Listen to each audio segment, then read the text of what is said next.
Assalamualaikum warahmatullahi wabarakatuh. We are from Group 1 and we will present about the case study of Fairuz. The group member of Group 1 is Dimpiana, Atilia, Fatino Alia, Zahira and Ulfa.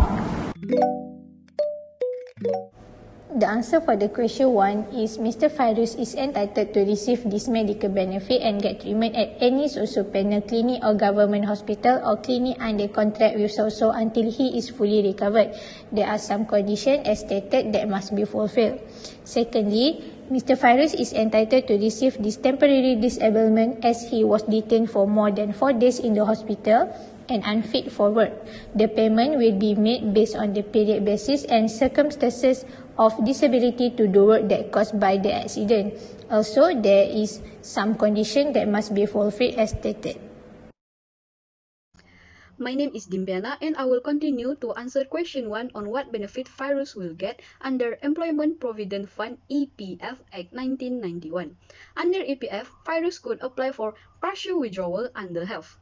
Under the partial withdrawal, the EPF allows members who are having medical problem to make a withdrawal from their account to help cover the medical expenses for approved illness and or healthcare equipment as well as fertility treatment. In Fairuz's case, he suffered from loss of independent existence, which is his hand limit his effectiveness in doing his work. Not only that, due to the incident, he became traumatized to continue his job in machine handling. To apply for partial withdrawal, there are conditions needs to be fulfilled, which are first, Malaysian or non-Malaysian, second, age below 55 years old, third, must have saving in account too, fourth, medical costs are not fully covered by the employer, fifth, illness or medical aid equipment are approved by the EPF, and lastly, not receiving alternative treatments. Next, Fairuz also could apply for full withdrawal incapacitated. Incapacitation withdrawals enables you to withdraw all of your entire EPF saving if your condition deprives you from your ability to work.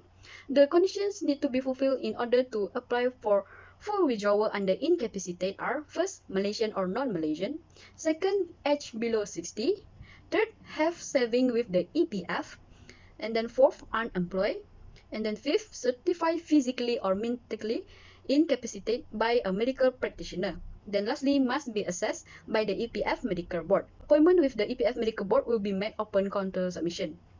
So, in addition, eligible members will be given 5,000 ringgit as an incapacitation benefit to help ease their burden.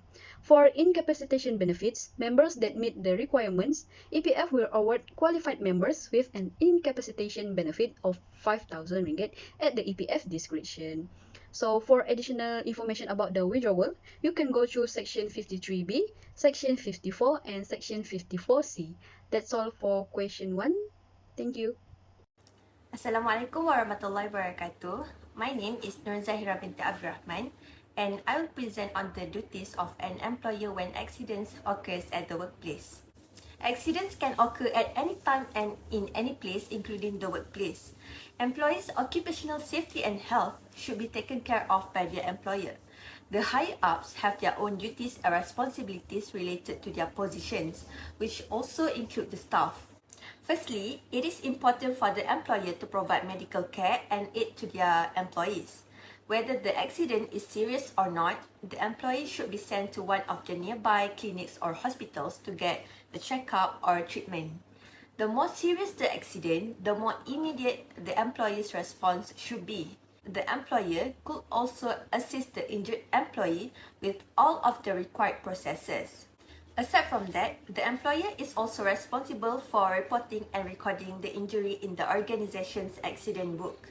All of the details of the accident that happened must be recorded. It includes the injured employee, what their injury is, the action taken, and others. Keeping a record of accidents will aid the company in preventing future incidents. Besides that, by reporting the injury, the employer could keep an eye on the injured staff and take action if needed. Other than that, when an accident occurs at work, the employer must also assist their employees in obtaining the compensation. The employees could claim the Employment Injury Scheme under SOCSO.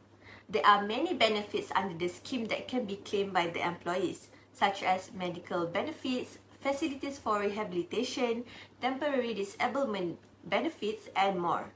It would be selfish of the management if they ignore not only the accidents, but also the compensation for the employees. Assalamualaikum, my name is Fatina Alia binti Khairudin. I will proceed to the third question. I will explain on the rights and protection given to an employee in terms of leave. The first type of leave is a public holiday. Every employee is entitled to a paid holiday on 11 of the Gazette holidays. It was stated under the Holidays Act 1951. Malaysian authorities can appoint additional public holidays for a specific year by issuing a separate announcement. For example, Malaysia were given an extra holiday on Monday, 28 November 2022 by Prime Minister Datuk Seri Anwar Ibrahim. The second type of leave is annual leave. Employees are entitled to paid annual leave based on their length of service, which is 8 days per year for those who have worked 1 to 2 years, 12 days per year for 2 to 5 years work, and 16 days per year for those who have worked longer than 5 years. Those who have been with the company for less than a year are not eligible for paid for 6 months and are leaving are entitled to 4 days of paid annual leave. The third type of leave is sick leave. The number of paid sick days determined by the length of the employment. Employees whose illnesses do not necessarily require hospitalization are entitled to 14 days per year if they have been with the company for 1 to 2 years, 18 days per year for 2 to 5 years, and 22 days per year for more than 5 years. For serious and requires hospitalization, employees are entitled of 60 days of paid sick leave. The last type of leave is maternity leave. Women are entitled to paid leave during pregnancy. According to the Employment Act of 1955, a female employee in the private sector was entitled to a total of 60 consecutive days of maternity leave, while employees in the public sector were entitled to 19 days.